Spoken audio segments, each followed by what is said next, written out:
Globally, 34% of employees experience workplace violence or harassment. This is a conservative baseline drawn from nearly 1 million data points, and it persists across measured industries and regions. The resulting organizational friction manifests as severe productivity loss, increased healthcare expenditures, and rapid employee turnover. The estimated economic drag reaches $1.97 trillion annually. In response, human resource departments deploy billions of dollars each year into compliance training and policy enforcement. Yet the empirical incidence rates of mistreatment remain static. The disconnect occurs here. We deploy standard, compartmentalized protocols across rigid corporate environments, assuming assigned policy equates to physical and psychological safety. To evaluate why these protocols fail, researchers conducted a comprehensive umbrella review, a systematic audit encompassing 3 decades of global intervention data. This diagram illustrates the methodological rigor. Researchers started with 695 primary studies and mathematically distilled them to 14 consolidated synthesis reviews. This isolated only the interventions with proven, measurable outcomes. The data reveals a consistent pattern. Isolated corporate policies and singular compliance events systematically fail to alter actual behavioral baselines. Corporate compliance protocols effectively establish legal liability cover for the organization. They do not actively engineer workplace safety or prevent human mistreatment. Human resource departments typically isolate mistreatment into specific, legally defined buckets. They categorize incivility, abusive supervision, and physical harassment as completely separate operational problems. Organizations then construct disconnected policies to address each category, treating a rude comment and a physical threat as unrelated phenomena. This Venn diagram maps the structural reality. Meta-analysts identified massive mechanical overlaps between bullying, incivility, and ostracism. The data demands we view these actions as a single, interconnected behavioral spectrum. Low-level friction and severe aggression operate on the exact same continuum. When measured, subtle mistreatment, like chronic low-level incivility, frequently exerts the same degree of psychological strain and organizational damage as overt physical aggression. We see this continuum accelerate rapidly in high-stress clinical environments, where staff and patients intersect under constant pressure. Severe understaffing, high patient volume, and constant fatigue act as environmental catalysts. In these settings, a subtle incident of incivility quickly scales into severe harassment or physical violence. Treating subtle mistreatment as a low-priority issue creates a dangerous operational blind spot. It allows organizations to ignore the behavioral pipeline that reliably produces severe harassment. Most organizations rely on the single-node intervention. The classic example is the strict zero-tolerance policy, deployed as a standalone solution to mistreatment. This chart tracks outcomes evaluated in a 2022 meta-analysis by Diaz-Canseco. Notice the divergence. Strict policies cause a sharp spike in reports because employees become aware of the rules, but the actual incidence line remains completely flat. We see the same failure in standalone training. Escartin's 2016 review evaluated the efficacy of isolated cognitive behavioral training modules designed to prevent bullying. These standalone training events reliably improve employee knowledge and shift self-perceptions.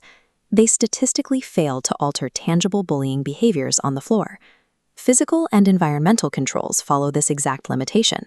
Surveillance hardware and strict access controls are frequently deployed to engineer safety.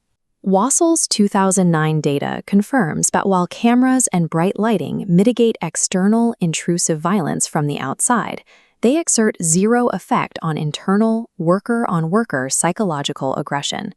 A written policy, a required training module, or a security camera acts strictly as a boundary.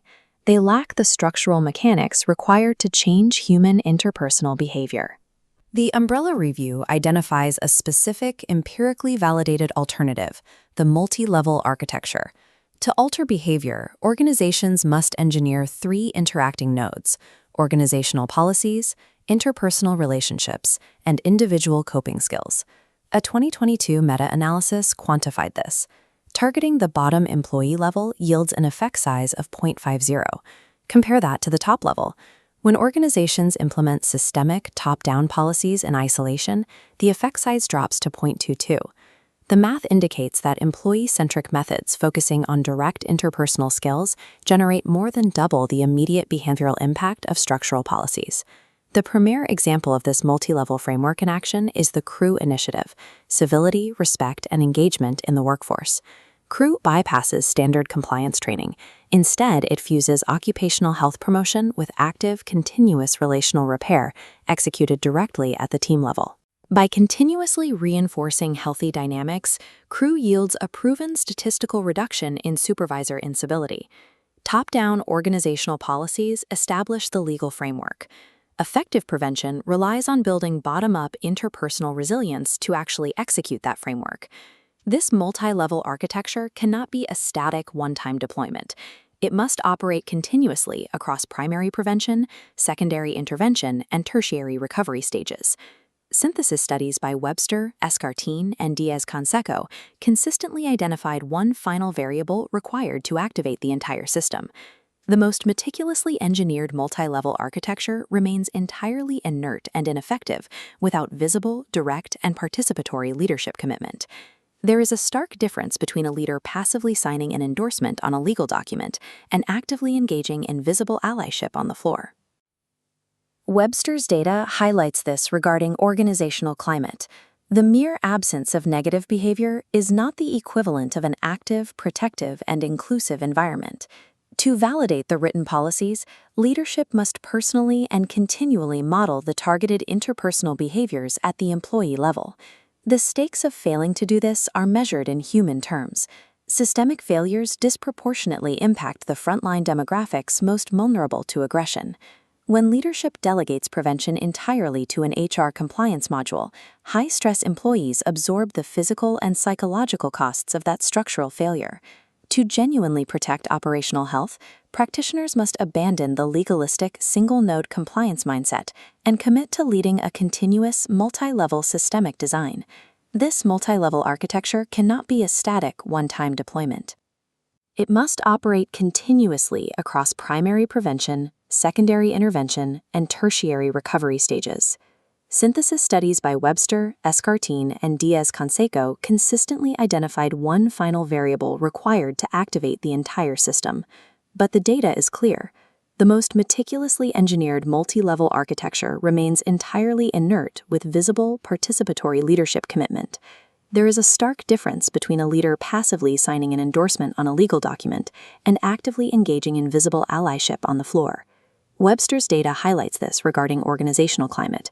The mere absence of negative behavior is not the equivalent of an active, protective, and inclusive environment. To validate the written policies, leadership must personally and continually model the targeted interpersonal behaviors at the employee level. The stakes of failing to do this are measured in human terms.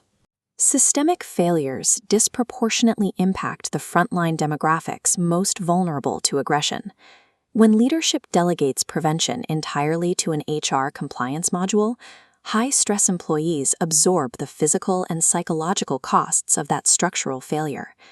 To genuinely protect operational health, practitioners must abandon the legalistic, single-node compliance mindset and commit to leading a continuous, multi-level systemic design.